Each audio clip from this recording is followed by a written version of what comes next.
Tablas y gráficos. Datos cualitativos. ¿Cuál es la historia que nos cuentan los datos?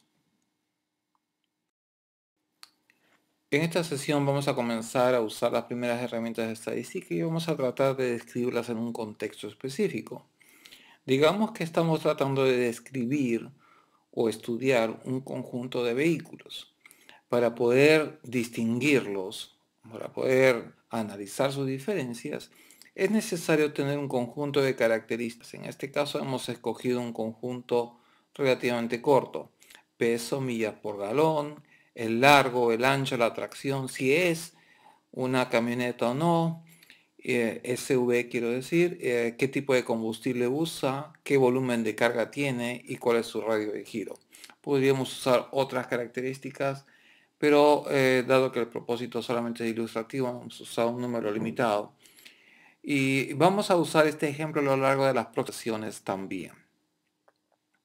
La idea es, ¿qué vamos a hacer con estas variables? Vamos a comenzar trabajando primero las variables cualitativas. Por ejemplo, en la lista que estamos mencionando, una variable cualitativa podría ser el tipo de tracción que tiene el vehículo, si es SV o no, el tipo de combustible que usa, por ejemplo, serían variables cualitativas. Las otras variables, por su naturaleza, van a ser variables cuantitativas. Las herramientas gráficas van a permitirnos analizar justamente estas variables para poder tener una apreciación de la misma.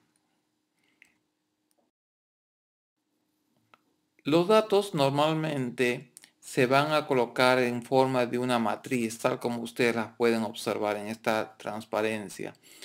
En este caso tenemos que cada columna representa una de las características de estos modelos. En el primer caso hemos puesto el nombre, en la primera columna quiero decir, hemos puesto el nombre del modelo, en la segunda el peso, en la tercera si es una SV o no, el tipo de tracción que tiene, la potencia, el combustible, las millas por galón, etc. Cada columna va a representar una característica y cada fila va a representar uno de los objetos de estudio, que en este caso son los diferentes. Esta es una forma estándar de usar o colocar los datos con el propósito de hacer los análisis. Más adelante vamos a ver que este modelo de datos es útil para diversos paquetes estadísticos.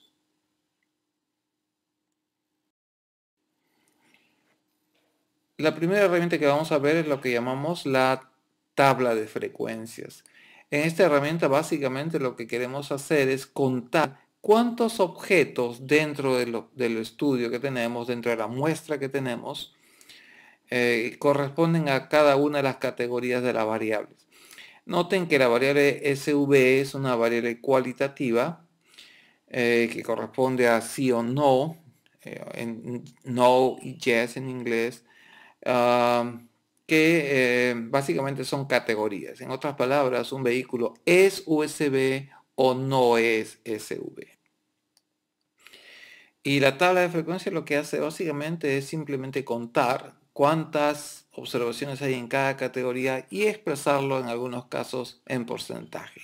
Eso se puede ver en la columna frecuencia, en la columna porcentaje de la salida que se está presentando. Esta es otra tabla de frecuencias relacionada con la variable tracción. Como pueden ver, al lado izquierdo de la tabla se muestran que hay tres categorías. La última fila corresponde al total. Hay tres categorías de la variable tracción: AWD, frontal y rear. Y en las dos columnas que siguen se muestran los porcentajes, la frecuencia y los porcentajes respectivos. Como ustedes pueden ver, es fácil notar que la tracción más frecuente en la muestra es la tracción frontal.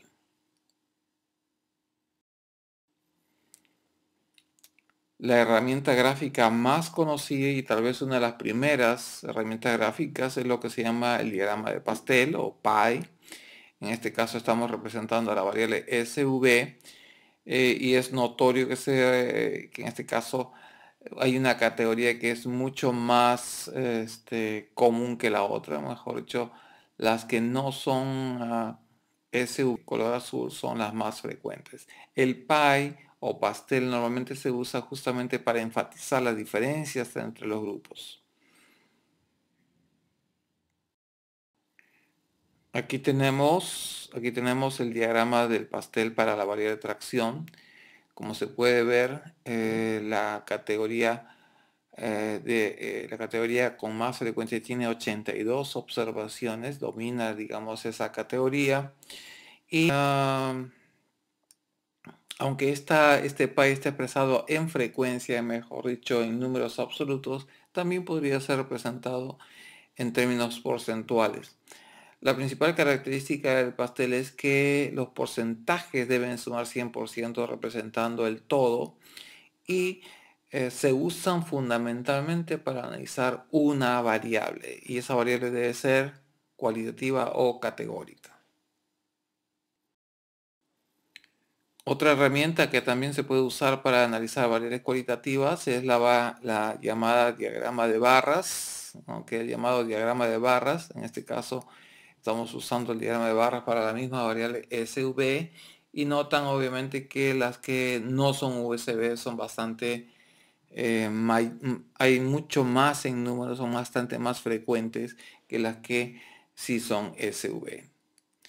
Ese es el propósito de las barras, justamente hacer evidente las diferencias en frecuencia entre diversos grupos. Aquí tenemos el diagrama de barras, pero para la variable de tracción también, digamos, el énfasis, como dije, se muestra o se presenta en el contraste entre la longitud de las diversas barras. Acá es evidente que la tracción frontal es la que domina. Una variedad bastante conocida y útil es lo que llamamos los diagramas de barras, pero diagramas de barras múltiples.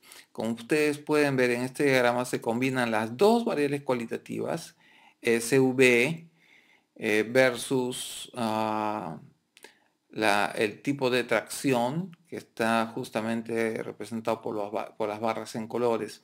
Ustedes ven que hay grupos de barras, las primeras están correspondiendo a las que no son SV y el segundo grupo a la derecha son las que corresponden a las que sí son SV. Y noten el contraste en el comportamiento de los datos, mientras que en las que no son USB o SV, perdón, la tracción frontal es la más común. En las que son SV, la tracción all-wheel drive o digamos 4x4 es la más común. Una herramienta bastante común, aunque no necesariamente más informativa, es la que llamamos el pictograma.